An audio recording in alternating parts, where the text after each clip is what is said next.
രാജമോനെ, രാവിലെ തന്നെ വരുന്നുണ്ട്. എന്താണ് ഇത് കണ്ടജി? കീറി ഷർട്ട.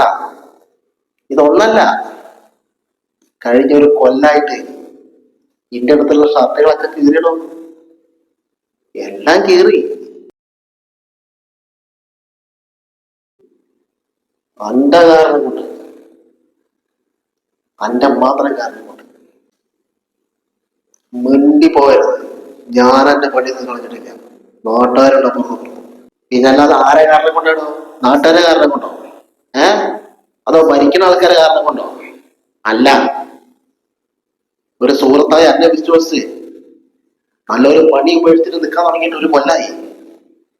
അന്റെ വാഗ്ദാനം കൊണ്ട്, ഇപ്പൊ ഗൾഫിലേക്ക് കൊണ്ടുപോകുന്നു പറഞ്ഞിട്ടുള്ള വാഗ്ദാനം കൊണ്ട് പറഞ്ഞു വന്നപ്പോ ഗൾഫുമില്ല, ഒരു മണ്ണം കട്ടിയില്ല. അതിനിടയ്ക്ക് PSC ടെസ്റ്റ് എഴുതി നീ സർക്കാർ ജോലിക്കാരനായി. എനിക്ക് അതിന് പോലും കഴിഞ്ഞില്ല. കാരണം ഞാൻ ഇപ്പൊ ഗൾഫ് പോകുമെന്ന് പറഞ്ഞ് നിൽക്കുക.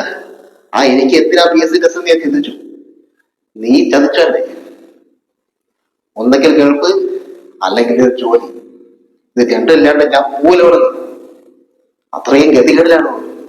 പിന്നെ അനക്ക് ജോലി അന്വേഷിച്ച് നടക്കലല്ല എന്റെ പണി. എനിക്ക് വേറെ പണിയുണ്ട്. ഈ പറഞ്ഞ പോലെ സർക്കാർ ജോലിയുണ്ട്. പിന്നെ ഗൾഫിലങ്ങോട്ട് പോകാൻ ഒരു ചാൻസ് ഉണ്ടെന്ന് ഞാൻ അങ്ങോട്ട് പറഞ്ഞിട്ടുള്ളൂ. അപ്പത്തേക്ക് അവൻ ജോലി ചെയ്ത കമ്പനീന്റെ MD-നെ അയാളൊക്കെ വെറുതെ ഇരിക്കുകയായിരുന്നു. അയാളെ തന്തയ്ക്ക് വിളിച്ച് അയാളെ പേരടിക്ക് ഒരു അടിയും കൊടുത്തിട്ട് അയാൾ പോലീസ് സ്റ്റേഷനിൽ കൊണ്ട് കേസ് കൊടുത്ത് അങ്ങനെ കേസായി. അങ്ങനെയാണ് എന്റെ എളുപ്പപ്പോക്കിന് മുടങ്ങിയത് കേട്ടാ. എന്നിട്ട് എന്റെ പേരടിക്ക് വിടണം. എടാ, അതെന്ത് പറഞ്ഞില്ലാണ്. എനിക്ക് അങ്ങനെ പറയാനില്ല. എനിക്കൊരു 500 രൂപ കണക്കിലും തരണം കേട്ടാ. അത്ര സെന്റിമെന്റ് എടുത്തല്ല ഞാൻ എന്നെ വിളിക്കാൻ വേണ്ടിട്ട്. പ്ലീസ് എടാ, ഞാൻ കഷ്ടപ്പെട്ട് പഠിച്ച ഒരു സർക്കാർ ജോലി നേടി. നിനക്കതിന് കഴിവില്ലെന്ന് എനിക്കറിയാം. അപ്പൊ അതുകൊണ്ടാണ് നീ ഒന്ന് രക്ഷപ്പെട്ടോണ്ടെന്ന് വിചാരിച്ചിട്ട് എനിക്ക് അറിയാവുന്ന ഒരാളുടെ കേരളത്തിൽ ഗൾഫിലേക്ക് പറഞ്ഞു വിടാൻ വേണ്ടിയിട്ട് നിന്നോട് ഞാനൊരു വാഗ്ദാനം തന്നത്. നീ അപ്പത്തേക്ക് പോയി അടിച്ച് തന്തയ്ക്ക് വിളിച്ചല്ലോ.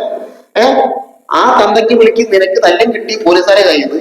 എനിക്ക് ഞാൻ ആരോടാണോ പറഞ്ഞത് അയാൾ എന്റെ കണ്ണിക്ക് എടുത്ത് എന്റെ 2 പല്ല് പോയി. അതിന്റെ പൈസ നീ ഇങ്ങോട്ട് താ.